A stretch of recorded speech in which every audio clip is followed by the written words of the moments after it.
UMNO mau berubah, tetapi di peringkat bahagian masih seperti dahulu. Ringgit Malaysia didahulukan demi jawatan. Ini saudara Saiful Anwar, saya bersetuju dengan pandangan anda, cuma itu musim pemilihan sudah berakhir.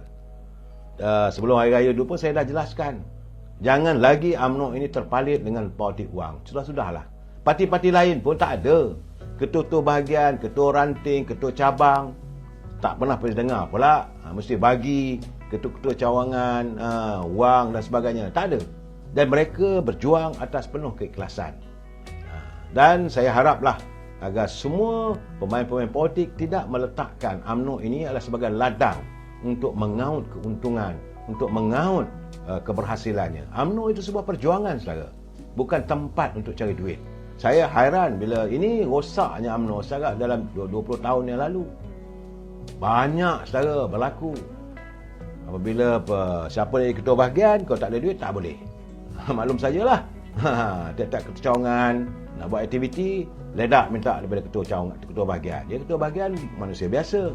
Dia bukan jutawan yang turun daripada langit. Akhirnya terjebak dalam aktiviti-aktiviti yang dikatakan sebagai rasuah politik. Kita yang membuatkan mereka jadi begitu. Jadi sebab itu saya haraplah agar warga UMNO,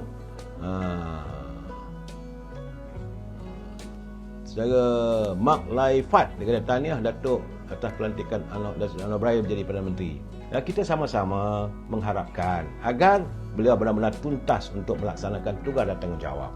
Saudara, sebab itu saya melihat, ini terus terang saya katakan, kenyataan Presiden PAS Tan Sri Haji Abdul Aziz Awang yang mahu terus berusaha menumbangkan kerajaan dikuatiri ia boleh menjejaskan kestabilan politik serta ekonomi dan keyakinan pelabur ke negara kita ini. Ini yang saya bimbangkan. Malahan menurut penganalisa politik, kenyataan tersebut merupakan sebagai alat politik yang negatif, yang tidak seharusnya dilakukan. Penganalisa politik dari Universiti Melaya, Dr. Muhammad Asri Muhammad Ali, beliau berkata kenyataan terbaru daripada Presiden PAS itu jelas menunjukkan bahawa Tan Sri Haji Hadi masih tidak dapat menerima hakikat kekalahan parti itu pada PRU 15 yang lalu. Dalam proses demokrasi, menukar kerajaan itu adalah perkara biasa. Bila kita ada pertandingan, ada pilihan raya, siapa menang, dialah jadi kerajaan. Tetapi, kalau dah kalah, terimalah hakikat. Masalah sekarang ni, mereka tidak mahu menerima hakikat ini. Jadi kesannya, kalaulah masih lagi kerajaan dipilih oleh rakyat, mahu ditumbangkan, maka ini akan memberi kesan yang agak negatif kepada rakyat dan juga ekonomi negara. Itu keadaannya. Sebab saya melihat, saudara, semalam pun Tan Sri Haji Awang pun masih lagi menyatakan mana dia mengatakan bahawa kerajaan yang ada hari ini, kerajaan pimpinan Anwar Ibrahim ini boleh tumbang bila-bila masa. Saya kata macam mana, saya pun tak tahu. Saya faham. Saya mengharapkan apa yang dilakukan, apa yang tersebar luas hari ini hanya sekadar gosip politik. Tapi apabila nama-nama orang-orang tertentu, pemimpin-pemimpin tertentu yang punya pengaruh dari segi kewangan disebut dalam pertemuan, macam mana apa yang lontarkan oleh Datuk Lokman Adam, ini bagi saya satu kenyataan, bagi saya lah, kalau itu berlaku memang tidak baik. Rakyat harus bangun menentang tindakan sedemikian. Kerana suka tak suka, Pakatan Harapan telah diberi kepercayaan oleh rakyat untuk menjadi pemimpin, untuk menerajui kepimpinan negara dan didukung oleh UMNO. Bukannya tiba-tiba saya seret UMNO tergih-gih, tidak. Setelah Perikatan Nasional menolak. Apabila mereka menolak untuk bekerjasama dengan Pakatan Harapan, bila UMNO bersetuju untuk menyokong dan boleh membentuk kerajaan, tiba-tiba mereka pula mahu menjatuhkan pemimpin yang sedia ada. Ini bagi saya soal tabur atak ke, scheme of thing ke, ini satu tindakan yang bagi saya lah di luar tabi'i sebenarnya. Ini tindakan yang di luar. Sebab itu veteran UMNO menzahirkan kebimbangannya bahawa sebagaimana menurut Tan Sri Syarif Samad, beliau menasihati supaya kita jangan ambil mudah dengan jangkaan yang dilakukan oleh Presiden PAS Tan Sri Haji Abdul Awang berhubung kemungkinan kerajaan campuran boleh jatuh pada bila-bila masa, katanya. Menurut Tan Sri Syarif, sebarang kemungkinan boleh berlaku susulan kenyataan Hadi yang tidak menolak kerajaan campuran Pakatan Harapan boleh tumbang. Jadi jatuhnya PH, tentulah naiknya Perikatan Nasional. Inilah yang cuba dicetuskan oleh PAS. Sekali lagi PAS sedang berusaha untuk memulakan langkah untuk menjatuhkan kerajaan perpaduan. Dan mereka sekarang ini sedang menumpukan perhatian kepada di kalangan ahli-ahli parlimen daripada Sarawak. Keadaan ini sebenarnya bagi saya lah tidak diizinkan. Jadi saya haraplah apa yang dilontarkan, memang saya tahu bahawa benda tu besar kemungkinan ada. Sebab di Malaysia ni saudara, kalau tidak ada angin, masakan pohon bergoyang. Tiada api, masakan ada asap. Selalunya gosip politik di Malaysia ini ada kebenarannya. Dan bila dikatakan beberapa orang pemimpin tertentu telah pun menemui tokoh-tokoh tertentu dan tokoh sebut katanya bersedia untuk menaja kewangan, kesan apabila akaun Parti Bersatu tidak mempunyai kecukupan sumber kewangan, apabila akaunnya telah dibekukan, maka mereka bersedia. Dalam keadaan beginilah yang saya katakan pimpinan harus berhati-hati. Jangan kita ambil mudah. Dan saya haraplah agar kerajaan pimpinan Datuk Seri Anwar Ibrahim benar-benar tegas. Jangan beri muka lagi. Kalau siapa yang melakukan onar, ada ruang tindakan undang-undang diambil, ambillah tindakan. Kalau ada kenyataan mahu menjatuhkan kerajaan, itu bagi saya adalah satu treason, satu tindakan khianat pada negara. Nak jatuh Seri Anwar Ibrahim itu soal lain. Tapi kalau kata nak menjatuhkan kerajaan, itu dah salah lah tu. Dan pihak berkuasa boleh mengambil tindakan. Ini gambaran yang saya perlu nyatakan secara jelas, saudara.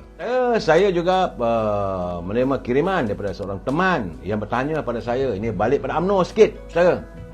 Apakah perlantikan jawatan pegawai dalam pimpinan UMNO di peringkat negeri? Itu terdiri daripada hanya untuk ketua bahagian saja.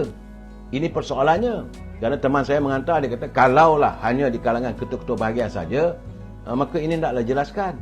Sebab setahu saya tidak. Jawatan ketua perangan, jawatan bendahari, jawatan setiausaha perhubungan UMNO negeri itu terpulang kepada pengurusi perhubungan. Tak semestinya ketua perhubungan saja. Kerana kita melihat ketua bahagian saja. Kerana kita melihat kadang-kadang ketua bahagian ni sembang aja lebih. Cuma kita mengharapkan waktu-waktu yang terbaru ini dengan kepimpinan yang baru, mereka dapat melaksanakan tugas dengan baik untuk menyantuni di peringkat akar umbi. Kerana UMNO perlu berubah. Andainya UMNO tidak mau berubah, maka kita akan rebah. Saya mengharapkan agar pimpinan di peringkat negeri-negeri lantiklah orang yang benar-benar mau bertugas. Bukan hanya sekadar kerana dia ketua bahagian mesti jadi bendahari. Kerana dia ketua bahagian mesti lantik ketua perangan. Sebagaimana pernah berlaku di Selangor. Kerana dia bukan ketua bahagian, maka jawatan ketua perangan pun maka dilucutkan. Itu tak betul, saudara. Jawatan-jawatan ini hendaklah diserahkan kepada mereka yang benar-benar jujur, ikhlas untuk memberi khidmat bakti pada parti, saudara. Now, saudara, saya nak mengingatkan pada teman-teman ahli-ahli politik, khususnya mereka yang ada jawatan. Apa yang berlaku di Melaka, apa yang berlaku di negeri lain. Bagi mereka yang ada jawatan dalam kerajaan ataupun menjadi wakil rakyat, mereka harus berhati-hati, saudara. Kerana sekarang ni dalam dunia tanpa sempadan, saudara, media sosial ini bergerak begitu pantas. Serangan terhadap pembunuhan karakter ataupun personality ataupun karakter assassination terhadap orang-orang politik sedang bermerajalela, begitu mengganas. Tambah-tambah lagi saat kita bakal menghadapi musim pilihan raya di 6 buah negeri.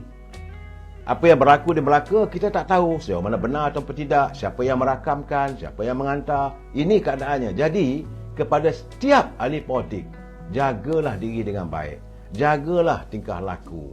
Jangan sesekali membuat sesuatu tindakan yang boleh membuatkan hilang yakin rakyat terhadap anda. Berilah contoh yang baik. Apa yang berlaku terhadap sahabat ini, kawan saya, saudara Rais Yassin ni, dia orang baik.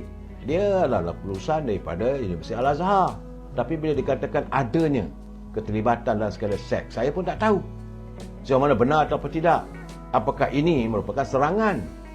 Sebab orang boleh buat macam-macam sekarang ni, saya gambar orang tu boleh dipinda, maka ditonjolkan. Itu keadaan. Jadi berhati-hati. Dan bila anda menggunakan media sosial ini juga harus berhati-hati. Sebab culipan-culipan yang anda hantar itu kadang-kadang boleh diedit, boleh disambung-sambung. Sebab itu saya mengingatkan, macam saya jelas. Apa saja suntingan yang anda lakukan, anda harus bertanggungjawab. Saya tak tanggungjawab.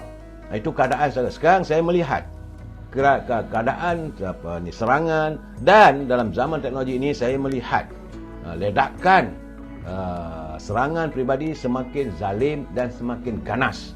Memang ganas saudara.